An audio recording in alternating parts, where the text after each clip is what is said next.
गौ हत्या देखो नहीं होनी चाहिए। एक दिन हम सोच रहे थे बैठे बैठे जी। गौ हत्या बंद होनी ही चाहिए। पता नहीं सरकार की क्या मजबूरी है, जबकि मोदी जी देखो साधु आदमी हैं, संत हैं, योगी जी भी संत हैं। अब मुझे ये समझ में नहीं आता कि यदि मोदी जी योगी जी संत हैं, राष्ट्र के लिए इतना अच्छा काम कर रहे हैं, इनकी क्या मजबूरी होगी कि ये गौ हत्या बंद नहीं कर पा रहे हैं। भाई मोदी जी तो भारत के लिए समर्पित हैं, मोदी जी सबसे अच्छे नेता हैं पूरी दुनिया में।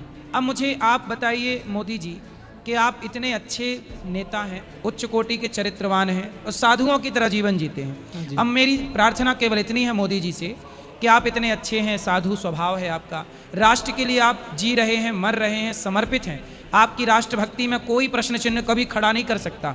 बस आपसे हाथ जोड़ के मेरी प्रार्थना है कि क्या दिक्कत है, आपको क्या परेशानी हो रही है, क्या आप सोच रहे हैं, क्यों इतनी देर लगा रहे हैं। हम नमक रोटी खा लेंगे, हम चटनी रोटी खा लेंगे, लेकिन हम गाय की हत्या को कैसे बर्दाश्त करें। आप गौ हत्या बंद करें, और यदि गौ हत्या करने से, यदि गौ मांस बेचने से कोई फायदा हो रहा हो देश का, तो हम कहते हैं हमें वो फायदा चाहिए ही नहीं।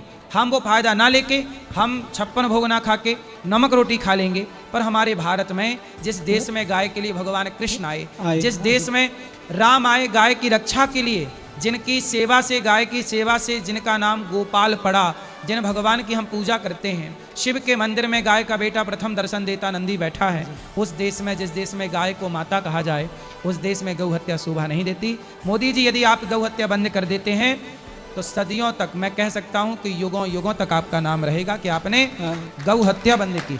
आज़ाद भारत के आज लगभग 80 साल होने को आए। इस 80 साल में गौ हत्या किसने बंद की? इसलिए मोदी जी से मेरी प्रार्थना है कि आप गौ हत्या जरूर बंद करेंगे। मुझे भरोसा है। आपकी क्या मजबूरी है मुझे नहीं पता, लेकिन आपकी कोई मजबूरी होनी नहीं चाहिए। गाय की हत्या वैसे ही बंद कर दीजिए जैसे आपने 2000 का नोट, 1000 का नोट आपने बंद किया था।